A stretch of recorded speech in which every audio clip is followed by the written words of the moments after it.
Hello everyone, कैसे हो आप सब। माय नेम संदीप गहलोत और मैं आप सभी का स्वागत करता हूँ ड्रीम ऑफ फिजिक्स में। तो बच्चों, आज हम पढ़ने वाले बेसिक मैथमेटिक्स का लेक्चर नंबर 3। आई होप आप सब एकदम एक्साइटेड होंगे लेक्चर नंबर 3 के लिए। तो हम जो भी पढ़ रहे हैं ये इसलिए पढ़ रहे हैं क्योंकि हमारे आगे जो भी चैप्टर्स आएंगे कहीं ना कहीं इस चैप्टर का जो योगदान होगा वो सबसे ज्यादा होगा। आप देखना, जब मैं मोशन इन स्ट्रेट लाइन में जंप करूंगा, जब भी motion in straight line chapter पढ़ाऊंगा तो इन सब चीजों का मैं यूज करते हुए ही मोशन इन स्ट्रेट लाइन पढ़ाऊंगा। कहीं ना कहीं हमारी जो मैथमेटिक्स होती है वो फिजिक्स में यूज होती है। इसीलिए तो जनरली बोला जाता है mathematics is the language of physics. जब भी हमें फिजिक्स सीखनी होती है तो हमें जनरली फिजिक्स सीखने के लिए मैथमेटिक्स की रिक्वायरमेंट हमेशा पड़ती है। क्यों पड़ती है? क्योंकि फिजिक्स के जो भी लॉज लिखे गए हैं वो कहीं ना कहीं मैथमेटिक्स में ही लिखे गए हैं, मैथमेटिक्स की सहायता से ही लिखे गए हैं। तो आज की क्लास हमारी काफी इंपॉर्टेंट रहने वाली है बिकॉज आज मैं आपको नए नए इक्वेशंस बताऊंगा। सबसे पहले मैं आपको बताऊंगा स्ट्रेट लाइन की इक्वेशन। किसकी इक्वेशन? स्ट्रेट लाइन की इक्वेशन।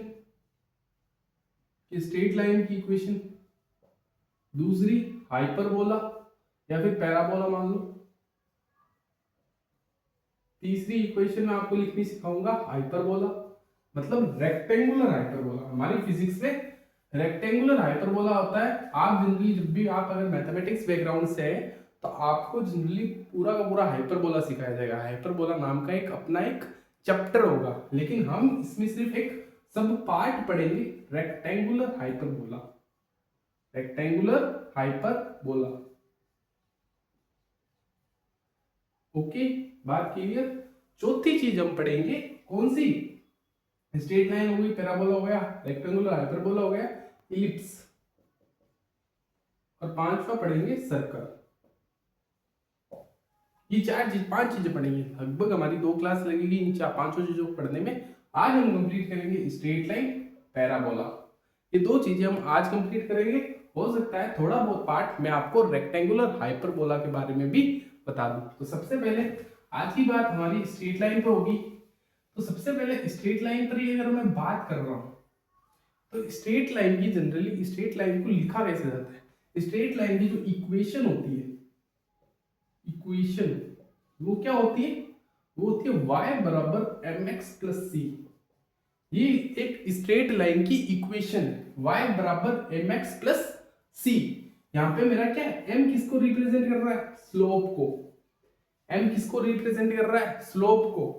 c किसको रिप्रेजेंट कर रहा है? इंटरसेप्ट को। c मेरा क्या है?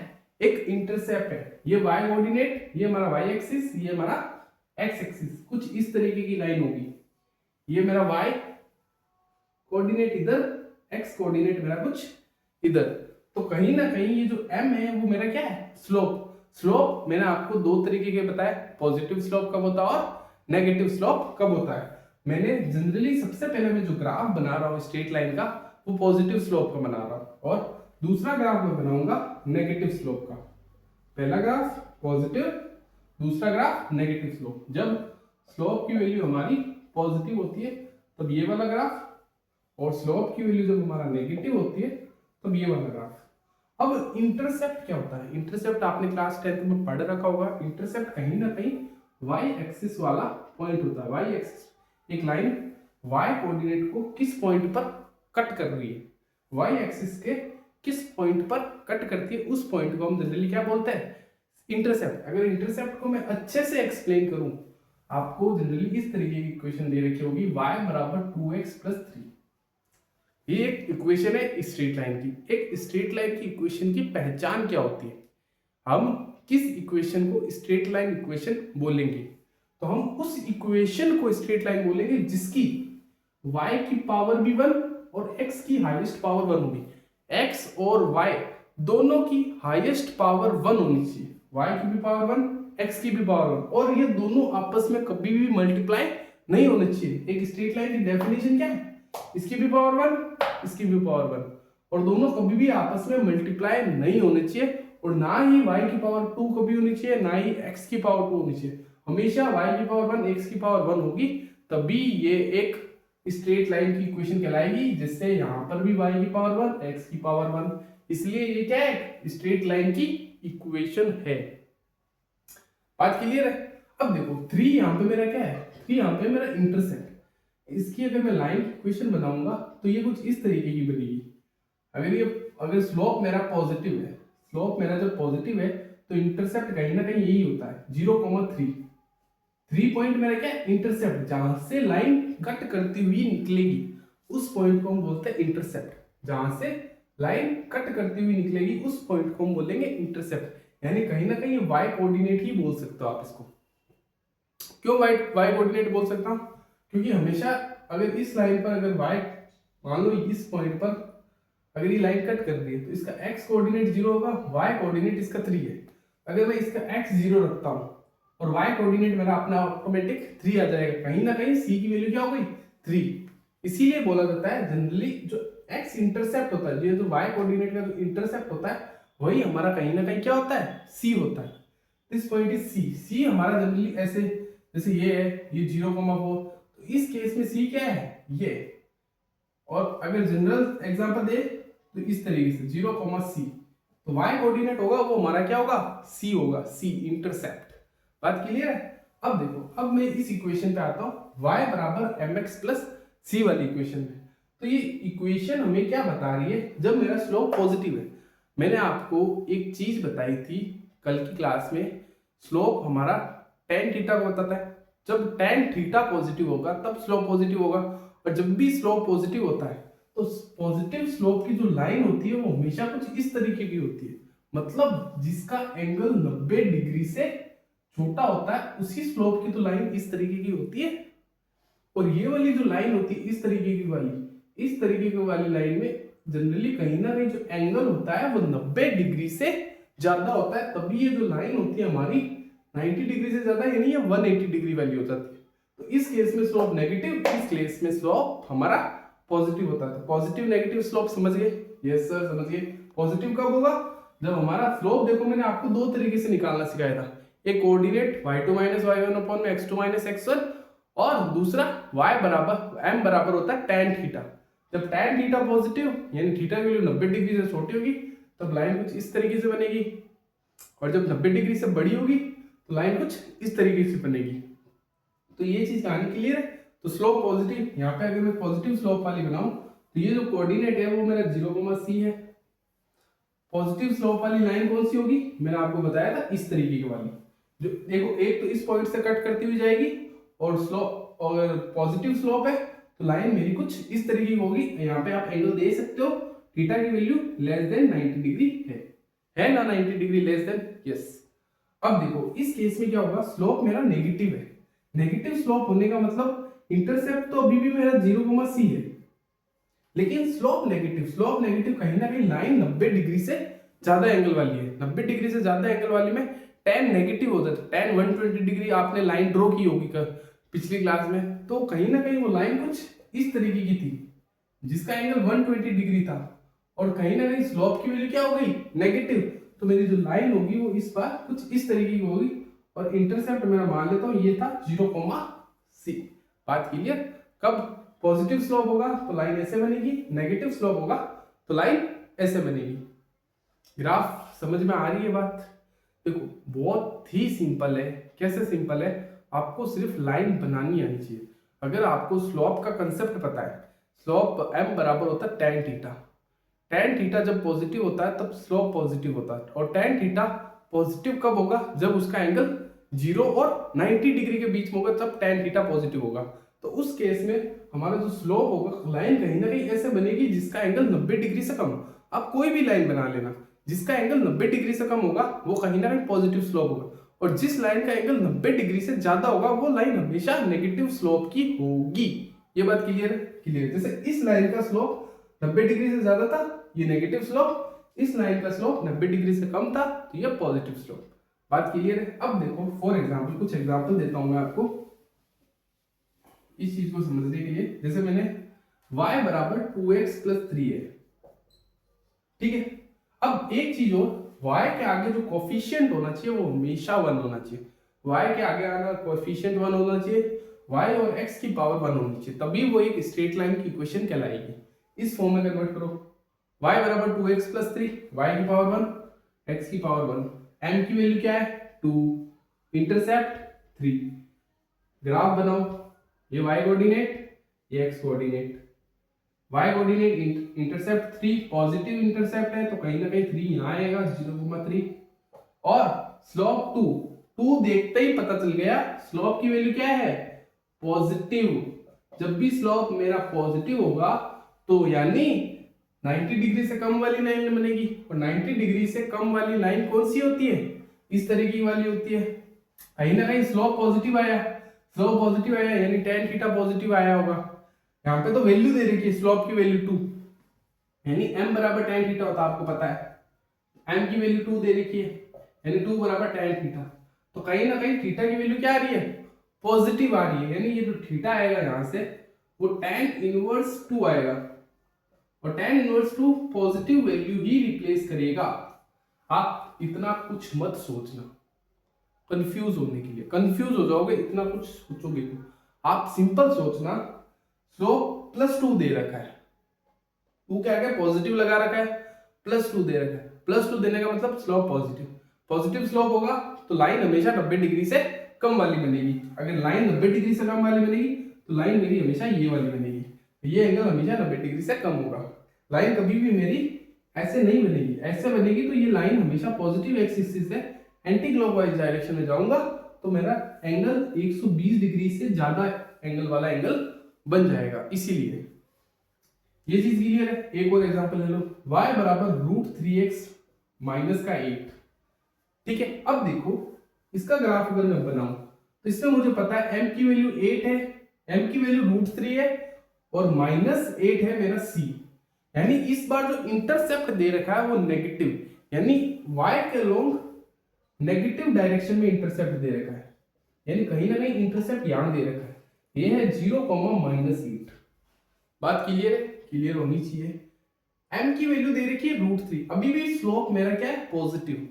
जब भी स्लोप पॉजिटिव होता है तो मेरा जो ग्राफ बनेगा वो पॉजिटिव स्लोप वाला बनेगा, ग्राफ बनेगा वो पॉजिटिव स्लोप वाली स्ट्रेट लाइन बनेगी, और पॉजिटिव स्लोप वाली स्ट्रेट लाइन कौन सी होती है ऐसे वाली। तो कहीं ना कहीं ग्राफ इस पॉइंट को कट करते हुए ऐसे जाएगा, और इसका जो एंगल होगा एंटी क्लॉकवाइज डायरेक्शन से एक्स एक्सिस पर वो हमेशा 90 डिग्री से छोटा होगा।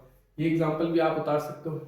एक और एग्जांपल देता हूं, थोड़ा सा यूनिक एग्जांपल देता हूं, जैसे y/2 + x/8 = 3।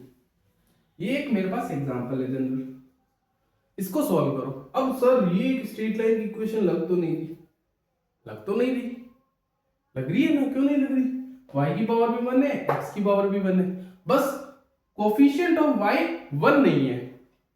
सबसे पहले तो कोफिशिएंट ऑफ y 1 बनाओ। 1 कैसे बनाओगे, कहीं ना कहीं इस फॉर्म को उधर लेके जाओ, y/2 बराबर 3 - x/8, ठीक है। y बराबर 2 × 3 - x/8, क्लियर होगी, यस क्लियर तो होगी सर। y बराबर 2x, 2 की जगह 2 को 3 से मल्टीप्लाई करो 6 - 2x/8, ये आया मेरा सर आंसर। सर इसको थोड़ा सा और मॉडिफाई करके बताओ, y बराबर इसको मैं लिख सकता हूं -1/4 x + 6। अब देखो इस इक्वेशन को देखो और इस इक्वेशन को गौर से देखो, यहाँ पे m की वैल्यू दे रखी है मेरे 1/6, 1/4 माइनस का, m दे रखा है -1/4, m दे रखा है -1/4 और 6 दे रखा है c की वैल्यू क्या दे रखी है +6। तो इसका जो ग्राफ बनेगा, ग्राफ कैसे बनेगा, इसका ग्राफ बनेगा ऐसे, ये y कोऑर्डिनेट, ये x कोऑर्डिनेट, 6 इंटरसेप्ट, 6 इंटरसेप्ट कहां आएगा, यहां आएगा 0,6, कहीं से कहीं लाइन इसी पॉइंट से पास करेगी।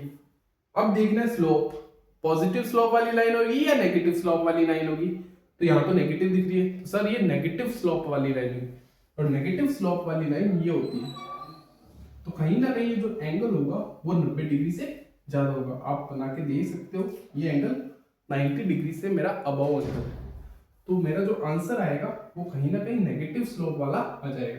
इसका ग्राफ ये बनेगा। आई होप आपको स्ट्रेट लाइन के ग्राफ बनाना आ गए होंगे। मैं ये श्योर करता हूँ कुछ होमवर्क में मैं आपको क्वेश्चन दे देता हूँ ताकि आप खुद घर पे ट्राई कर सको इन क्वेश्चनों को। कुछ एग्जांपल्स लिख लो आप। y बराबर माइनस का रूट 3x प्लस 6। आप एक और एग्जांपल में खुद करा देता हूँ, जैसे 2x इज इक्वल टू नहीं 2y is equal to 3x plus 4। अब सर ये एक स्ट्रेट लाइन की क्वेश्चन है, क्यों है? y की पावर भी 1 x की पावर भी 1, लेकिन सर इस बार कोफिशिएंट ऑफ y मेरा 1 नहीं है, तो 1 बना दो। तो y को 2 को इधर लेके जाओ, जैसे 2 इधर लेके जाओगे तो आप अब देखो सर स्लोप और c कैसे पता करूं सर? c 4 है 2 है, क्या है? उसको थोड़ा सा और मॉडिफाई करो, 3x/2 प्लस 4/2, तो 2 से 4 गया 2, तो ये जो जनरल इक्वेशन बनी वो मेरी क्या बनी? 3x/2 plus 2। अब ये वाली इक्वेशन इस वाली इक्वेशन से मैच कर रही है। यहाँ पे स्लोप आ गया 3/2 और c की वैल्यू आ गई मेरी 2। आप डायरेक्ट इसका ग्राफ बना सकते हो सर। इंटरसेप्ट है 0,2 और स्लोप है मेरा 3/2, पॉजिटिव स्लोप है। पॉजिटिव स्लोप होते ही आप बोल दोगे सर लाइन तो मेरी ये बनेगी। इसी तरीके से एग्जांपल आप बना सकते हो, अपने मन से भी बना सकते हो। y बराबर 2x 2/3 माइनस 4। बस इंटरसेप्ट और स्लोप दो चीजों का याद रख के आप ग्राफ बना सकते हो। अब हम आगे बढ़ते हैं इस पे, हाइपर पैराबोला पे। पैराबोला क्या होता है? पैराबोला की सिंपल इक्वेशन, पहले इक्वेशन देखो। जनरल इक्वेशन पैराबोला की क्या है? जनरल इक्वेशन वो समझो, वो है y बराबर ax square plus bx plus c। ये पैराबोला की जनरल इक्वेशन है। अगर मैं इसकी सिंपल फॉर्म, हमसे क्लास 11 12 की फिजिक्स में इसकी सिंपल फॉर्म ही पूछी जाएगी। क्यों? क्योंकि हाई लेवल की मैथमेटिक्स तो आप मैथमेटिक्स में ही पढ़ लोगे। मैथमेटिक्स में पैराबोला नाम का अपना एक अलग से चैप्टर आएगा। हमें सिंपल पढ़ना है सिर्फ अभी पैराबोला, तो सिंपल पढ़ने के लिए क्या करना होगा? b को 0 और c को 0 ले लो, तो y बराबर ax स्क्वायर, सिर्फ इतना ही हमारा पैराबोला है। y बराबर ax स्क्वायर, इस टाइप की आपको इक्वेशन दे रखी होगी। a की वैल्यू आपकी कोई भी दे रख सकता है, कोई भी रियल नंबर दे सकता है। जैसे y बराबर 2x स्क्वायर, y बराबर 3x स्क्वायर, y बराबर माइनस 1/2x स्क्वायर, y बराबर कुछ भी रियल नंबर। ओके, अब देखो अब इसका ग्राफ कैसे बनता है? y बराबर ax स्क्वायर का ग्राफ कैसे बनता? आपने क्वाड्रेटिक इक्वेशन है ये, क्वाड्रेटिक इक्वेशन के आपने ग्राफ देखे होंगे। इस देखो, इस पैराबोला का ग्राफ आपको पता कैसे चलेगा? सर क्वेश्चन में पैराबोला हमें कैसे पता चलेगा? सर यहाँ पे पैराबोला की इक्वेशन है, आप जनरली इक्वेशन को देख के पता चला पाओगे कि ये एक इक्वेशन पैराबोला की है। कैसे? y बराबर ax square plus bx plus c। x की हाईएस्ट पावर कितनी दे रखी है? 2, y की highest power 1। Coefficient of y 1 होना चाहिए। कोफिशिएंट ऑफ x स्क्वायर कुछ भी हो सकता है, लेकिन इसकी पावर 2 इसकी पावर 1। कहीं पर भी ये चीज दिख जाए तो समझ जाना ये एक पैराबोला। पीछे कुछ भी लिखा हो इससे हमें कोई भी मतलब नहीं है। अब देखो इसका ग्राफ कैसे बनता है। इसका ग्राफ हमारा कुछ इस तरीके से बनता है, एक ये पैराबोला, एक ये पैराबोला, एक ये पैराबोला, एक ये पैराबोला। ये चारों अलग अलग पैराबोला है, अलग अलग इक्वेशन के हिसाब से अलग अलग पैराबोला बनेंगे। ये पैराबोला कब बनेगा, ये पैराबोला कब बनेगा, ये पैराबोला कब बनेगा, ये और ये वाला पैराबोला कब बनेगा। अब हम ये पता लगाते हैं, जब मेरी a की वैल्यू पॉजिटिव होती है, जब मेरा a क्या होता है?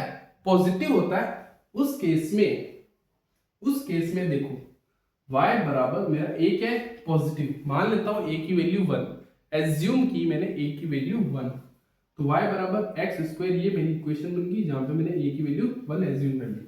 अब देखो, अब मुझे इसका ग्राफ बनाना है, y बराबर x स्क्वायर का ग्राफ बनाना है। तो मैं इसका ग्राफ बनाऊंगा कैसे? देखो x की वैल्यू आप कुछ भी ले लो, ग्राफ बनाने के लिए हमें कोऑर्डिनेट्स लेने पड़ते हैं, x coordinate, y coordinate. x की वैल्यू आप अपने मन से कुछ भी एज्यूम कर सकते हो, y की वैल्यू भी आप अपने मन से कुछ भी एज्यूम। हमें y का ग्राफ बनाना है, तो देखो x की वैल्यू पॉजिटिव नेगेटिव कुछ भी हो सकती है। x की वैल्यू पॉजिटिव नेगेटिव कुछ भी हो सकती है। मान लेता हूं x की वैल्यू मैंने 2 ली और x की वैल्यू मैंने -2 ली। पहली बार x की वैल्यू 2 ली तो 2 का स्क्वायर 4, तो मेरा 4 कहीं ना कहीं यहाँ आया। जब मैंने x की वैल्यू -2 ली तब भी मेरा 4 है, यानी एक पॉइंट एक मेरा यहाँ आएगा, दूसरा पॉइंट मेरा यहाँ आएगा। दूसरी चीज, जब मैं x की वैल्यू 1 लेता हूँ और जब x की वैल्यू मैं वापस से -1 लेता हूँ, अब देखो जब भी मैं x की वैल्यू 1 लूंगा तब भी देखो 1 का स्क्वायर 1, यानी y भी मेरा क्या आ जाएगा 1, कहीं ना कहीं ये पॉइंट यहाँ आएगा। और जब x की वैल्यू में -1 लूंगा तब भी y मेरा 1 ही आएगा, तब भी y मेरा 1 ही आएगा। तो ये जो ग्राफ बनेगा वो कुछ इस तरीके का बनेगा, पैराबोला, इस तरीके का पैराबोला बनेगा। तो y बराबर एक्स स्क्वायर का पैराबोला कुछ इस तरीके का बनेगा। आपको सिंपल याद रखना है, जब भी a पॉजिटिव होता है तब y की पावर 1 x की पावर 2 दिख जाए ना, तो सिंपल से अपर कटोरी वाला ग्राफ बना देना। कौन सा ग्राफ? अपर कटोरी वाला ग्राफ बन जाएगा जब a पॉजिटिव होगा। जब a नेगेटिव होगा तब सर क्या होगा? जब a नेगेटिव होगा ना तब देखो क्या होगा। जब a नेगेटिव होगा, मान लो a नेगेटिव होगा तो y बराबर -x² वाला ग्राफ बनेगा, -x²। अब देखो x की वैल्यू आप पॉजिटिव नेगेटिव लेके देखो, x की वैल्यू में पहले 2 लेता हूं, माइनस अपनी जगह पड़ा है, अपनी जगह माइनस हिला ही नहीं है, a की वैल्यू नेगेटिव है, -1 अपनी जगह पड़ा है। x की वैल्यू 2 ली मैंने, 2 का स्क्वायर कितना हुआ 4, माइनस अपनी जगह पड़ा है तो ये -4। जब x की वैल्यू -2 ली तो -2 का स्क्वायर कितना 4, आगे फिर भी -4 रखा है। जब मैंने x की वैल्यू -2 का स्क्वायर लिया तब ये क्या बना 4, तो ये क्या आया -4। यानी x आप पॉजिटिव नेगेटिव कुछ भी ले लो, x पॉजिटिव और नेगेटिव कुछ भी ले लो, y आपका हमेशा नेगेटिव आएगा, y आपका हमेशा नेगेटिव आएगा। इसका मतलब क्या हो पता है? इसका मतलब इसका जो ग्राफ बनेगा वो कैसे बनेगा? x जब मैंने 2 लिया और जब x मैंने -2 लिया तब मेरा y है ना वो -4 ही आया। जब मैंने x 1 लिया और जब मैंने x -1 लिया, x जब मैंने 1 लिया और x जब मैंने -1 लिया, तब उस केस में जो y मेरा बना तब भी -1 ही बना, y मेरा -1 ही बना। आप पुट करके चेक कर सकते हो। अब देख सको जब भी पॉजिटिव नेगेटिव ले रहा हूं y हमेशा नेगेटिव आ रहा है, यानी इस बार जो ग्राफ बनेगा वो डाउनवर्ड कटोरी बनेगा। a पॉजिटिव होगा तो अपर कटोरी, a नेगेटिव होगा तो डाउनवर्ड कटोरी। x से कोई लेना देनी नहीं है, x आपका कुछ भी ले लो y पॉजिटिव आएगा अगर a पॉजिटिव है तो। अगर a नेगेटिव है तो x कुछ भी ले लो y हमेशा नेगेटिव आएगा। अब सर इस तरीके के ग्राफ कैसे समझ आएंगे? तो आप इस तरीके के ग्राफ, अगर ये आपने नोट कर लिया होगा तो सबसे पहले इसको नोट कीजिए, हम आगे बढ़ते हैं। अब देखो दूसरी चीज, सर x बराबर ay² वाली इक्वेशन भी तो आ सकती है। पहले कौन सी इक्वेशन पढ़ी थी? y बराबर ax² वाली इक्वेशन। अब पढ़ेंगे x बराबर ay² वाली इक्वेशन। अब इस बार क्या होगा? x की पावर 1 होगी, y की पावर क्या होगी 2, x की पावर 1 y की पावर 2। अब ये वाला एग्जांपल देखो, अब इसमें क्या होगा? a एक बार मैंने पॉजिटिव ले रखा है, जब भी मैं a पॉजिटिव लूंगा तब क्या होगा? देखो ये y कोऑर्डिनेट, ये x कोऑर्डिनेट। y आपका कुछ भी हो सकता है, पॉजिटिव नेगेटिव। y आप कोई भी पॉजिटिव नेगेटिव ले लो, a पर ही कहानी सारी डिपेंड है। a आपका 7 4 माइनस प्लस, a आपका प्लस माइनस कुछ भी हो सकता है। y आप पॉजिटिव नेगेटिव कुछ भी ले लो, x आपका ऑलवेज पॉजिटिव आएगा, x आपका ऑलवेज पॉजिटिव आएगा। ये वाला ग्राफ पॉजिटिव नेगेटिव कुछ भी ले लो, x ऑलवेज पॉजिटिव आएगा। क्यों आएगा? क्योंकि y के ऊपर स्क्वायर लगा है, और जब भी किसी नंबर के ऊपर स्क्वायर लगता है उसकी वैल्यू हमेशा पॉजिटिव आती है, और ये आगे पॉजिटिव दे ही रखा है तो x हमेशा पॉजिटिव ही आएगा। दूसरी चीज, जब a नेगेटिव दे रखा हो तब ग्राफ हमेशा हमारा ऐसे बनेगा। क्यों? क्योंकि y नेगेटिव को पॉजिटिव कुछ भी हो सकता है बेटा, y हमारा नेगेटिव पॉजिटिव कुछ भी हो सकता है। अगर a नेगेटिव दे दो, y पॉजिटिव नेगेटिव हुआ, उसको स्क्वायर किया तो x पॉजिटिव तो आ गया, लेकिन a की वैल्यू कोई नेगेटिव होगी तो x ऑटोमेटिक नेगेटिव बन जाएगा। यानी ये वाला ग्राफ x ऑलवेज नेगेटिव वाला ग्राफ ये वाला होगा। चीजें क्लियर आ रही है? तो आज की क्लास हमारी बेटा यहीं तक थी। आई होप आपको आज की क्लास काफी पसंद आई होगी। क्यों? क्योंकि आज की क्लास में हमने दो इक्वेशंस देखी, स्ट्रेट लाइन और पैराबोला, जिसको मैंने काफी अच्छे से समझाया। कल अगली क्लास में पैराबोला के हम जनरली थोड़े बहुत क्वेश्चंस करेंगे, फिर हाइपरबोला पर हम मूव ऑन करेंगे। तो थैंक यू सो मच आज की क्लास देखने के लिए। जय श्री कृष्णा, राधे कृष्णा, जय श्री राम।